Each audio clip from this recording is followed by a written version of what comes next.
अम्मा भी आपकी ना मानकर बहुत बड़ी सजा झेली है मैंने।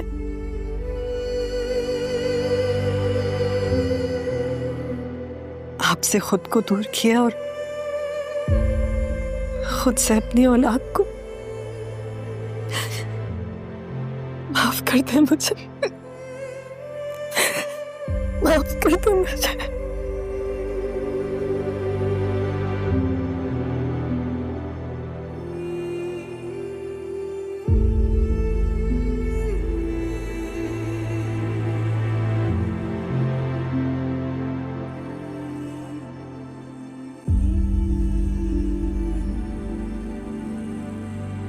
इस तरह तस्वीरों को अगर चूम कर माफी मिला करती तो दुनिया में कोई खतावार नहीं रहता।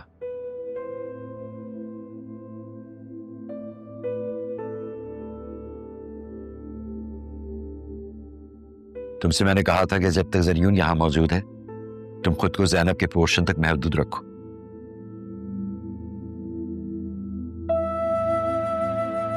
नहीं रोक सकी खुद को पापा। आपके इतने पास आकर भी खुद को दूर नहीं कर सकती।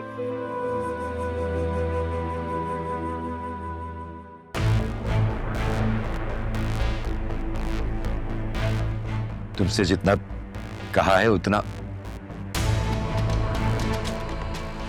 कहो। आसिया, क्या काम है?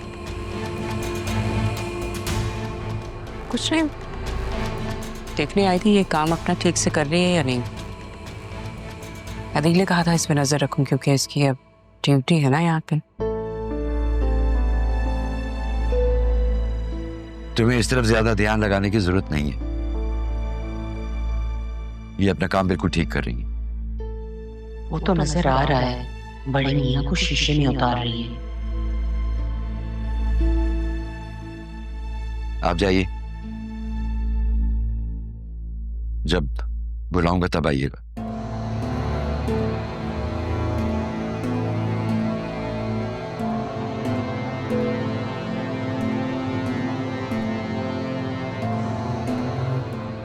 क्या देख रही हो इस तरह? कुछ नहीं।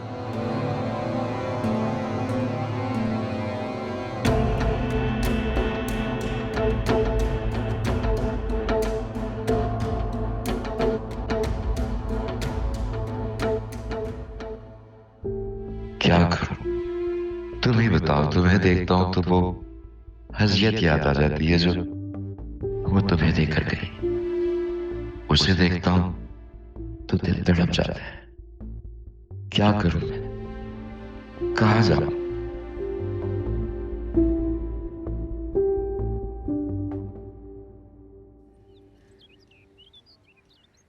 अरे एक सेकंड, कहाँ जा रही हैं आप?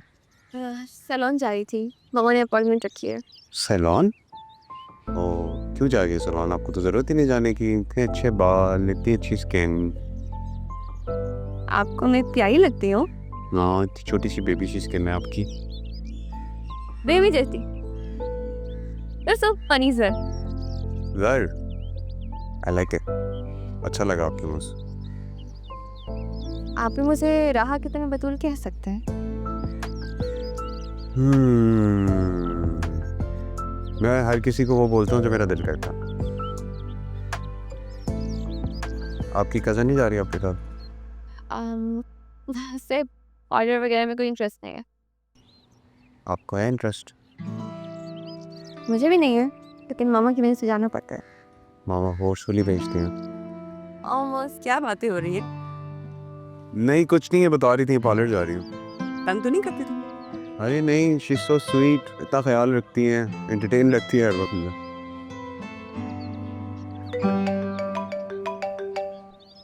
एक second, I have to take this. One second. क्या कह रहा था?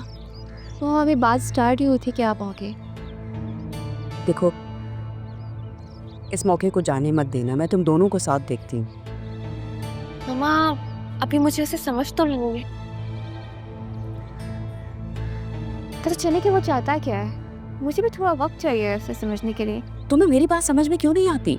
इससे पहले कि राहा इसे ले उड़े, समझो मैं क्या कहने की कोशिश कर रही हूँ। मम्मा हमारी हर कन्वर्सेशन में राहा क्यों बीच में आ जाती है? हद होती है मम्मा, सारा मूड खराब कर देती हैं आप।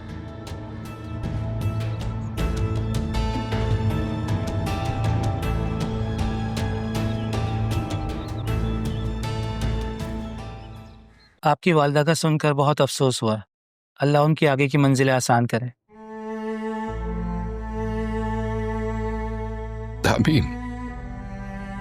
सॉरी और शुक्रिया। जिस दिन आपकी कॉल आ रही थी तो मैं इट्स ओके, मैं समझ सकता हूँ। चलें अब काम की बात कर लेते हैं। आप यहाँ पर साइन कर दें। इसमें आपकी तनख्वाह और मराद के बारे में सब कुछ लिखा है, ठीक है? जब तक मैं आपको आपके काम के बारे में समझा देता हूँ। जी। आपने इन्वेंट्रीज करनी होंगी कैफेटेरिया में जो भी सामान लाया जाता है, और कुछ लोग बाहर से खाना लाते हैं, घर से खाना लाते हैं और कैफ़े में बैठ कर खाते हैं, उनकी तो खैर है। लेकिन कुछ लोग कॉफ़ी के बहाने वहाँ पर बैठकर सिर्फ बातें वगैरह करते हैं, उन पर आपने ध्यान रखना होगा। एक बात और, कैफ़े में स्टाफ के साथ मिलकर काम भी करना होगा। मिलकर? पर मैं तो एज सुपरवाइजर आ रहा हूँ। बिल्कुल ऐसा ही है, लेकिन जो मैं कह रहा हूँ वो भी ज़रूरी है। आपको अगर सुपरवाइज़र के साथ साथ ये काम भी जानते होंगे तो आप सब लोगों से काम करवा सकेंगे। इससे स्टाफ पे प्रेशर भी बना रहेगा कि अगर वो चले भी जाते हैं तो उनके जाने से कोई फ़र्क नहीं पड़ता, ठीक है? जी, मैं पूरी कोशिश करूँगा कि शिकायत का मौका ना मिले। आइए मैं आपको कैफेटेरिया का विजिट करवा देता हूँ। आपको मैं ये भी बता देता हूँ कि कहाँ पर क्या क्या रखा हुआ है, ठीक है? जी।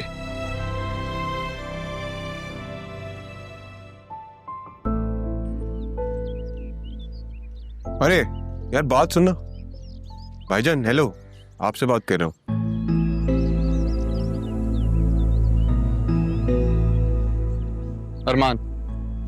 अरमान नाम है मेरा। ओके मिस्टर अरमान, क्या आप मुझे बाहर ड्रॉप कर देंगे? क्योंकि मुझे राइट हैंड गाड़ी ड्राइव करनी नहीं आती है, मुझे अंकल के काम से जाना है। सॉरी, नहीं हो पाएगा। सैफ साहब के काम से जा रहा हूँ। तो मैं भी तो घर का फर्दी हूँ, ड्रॉप कर दो। अजीब, क्या आदमी है।